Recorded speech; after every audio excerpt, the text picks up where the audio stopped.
प्रश्नकाल के दौरान सदन में कोविड के समय में रखे गए स्वास्थ्य कर्मियों का मुद्दा प्रश्नकाल के दौरान खूब गूंजा। भाजपा विधायक राकेश जम्वाल ने सदन में इन कर्मियों को फिर से रोजगार देने की सरकार से मांग की, जिस पर मुख्यमंत्री और स्वास्थ्य मंत्री ने कहा कि कर्मियों को बिना किसी नियमों के कुछ समय के लिए विभाग में भर्ती किया गया था।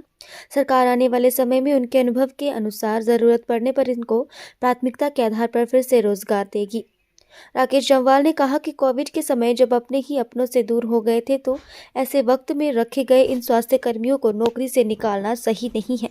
सरकार को इन लोगों को फिर से रोजगार देना चाहिए। जहां तक सरकार नियमों का हवाला दे रही है, तो अब कांग्रेस सरकार को 14 महीने बने हुए हो गए हैं। ऐसे में सरकार को ही पॉलिसी बनाकर इन्हें रोजगार देना चाहिए था। हालांकि मुख्यमंत्री ने कहा कि हम इनको आगे कंटिन्यू नहीं कर सकते हैं क्योंकि उनके लिए कोई नियम नहीं है। किस तरह से आप उनके जवाब को देखते हैं और आपको क्या लगता है कि उनके लिए किस तरह की नीति बनाई जानी चाहिए आउटसोर्स कर्मचारियों के लिए? बहुत गंभीर विषय। कोविड के दौरान जिन आउटसोर्स कर्मियों को पूर्व की भारतीय जनता पार्टी की सरकार ने एंगेज किया था, उन सबको वर्तमान की सरकार ने नौकरियों से हटा दिया, उनकी सेवाएं समाप्त कर दी। इसी विषय को लेकर आज मेरा प्रश्न था और माननीय मुख्यमंत्री जी से मैंने प्रश्न भी किया कि क्या इनको दोबारा से रखा जाएगा या भविष्य में कोई ऐसी योजना है। तो सरकार की ओर से बिल्कुल साफ तौर पर मना है कि ऐसी कोई योजना नहीं है कि इन आउटसोर्स कर्मियों को रखा जाएगा। हमने कहा कि ये बहुत संवेदनशील मुद्दा है। कोविड ऐसी महामारी पूरी दुनिया में आई जो किसी को भी पता नहीं था कि ये कोविड है क्या उसमें।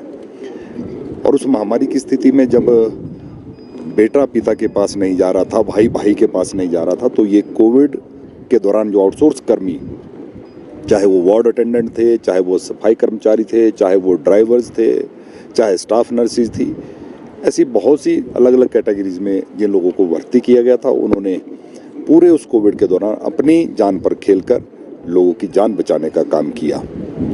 लेकिन ये ऐसी संवेदनहीन सरकार है जहां उनकी सेवाएं समाप्त कर दी, वहीं पिछले 9 महीने से उनको सैलरी नहीं दी गई। और इसके साथ ही मैंने दूसरा जो मुद्दा उठाया कि कोविड के दौरान मेरे विधानसभा क्षेत्र सुंदरनगर के सिविल हॉस्पिटल में 500 एलपीएम की कैपेसिटी का एक पीएसए प्लांट स्थापित किया गया था। जयराम ठाकुर जी पूर्व मुख्यमंत्री जी ने उसका उद्घाटन भी किया था। और लोगों को, क्योंकि सुंदरनगर का सिविल हॉस्पिटल 200 बेडेड हॉस्पिटल है और जहां बहुत से डिस्ट्रिक्ट हॉस्पिटल से ज़्यादा ओपीडी है, उस ऑक्सीजन प्लांट के माध्यम से हमारे क्षेत्र और साथ लगते क्षेत्र की जनता की सेवा हो रही थी। और 2 प्लांट को चलाने के लिए ऑपरेटर आउटसोर्स पर रखे गए थे, उन आउटसोर्स कर्मियों को भी हटा दिया और वो प्लांट बंद कर दिया गया। पिछले बजट सत्र के दौरान मैंने उस प्लांट का मुद्दा उठाया था कि ये पीएसए प्लांट बंद है, उसकी सर्विस होनी है, उसका एक पार्ट खराब है।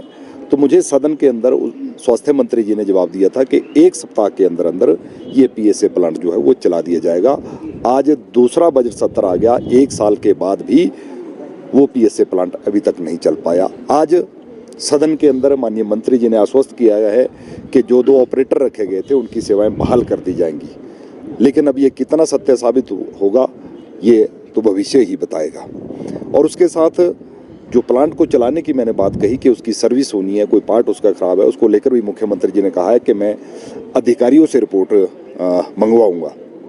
मैंने सदन के अंदर भी मुख्यमंत्री जी को कहा कि चुने हुए प्रतिनिधि जनता के सेवक के रूप में मैं भी यहाँ सदन के अंदर हूँ।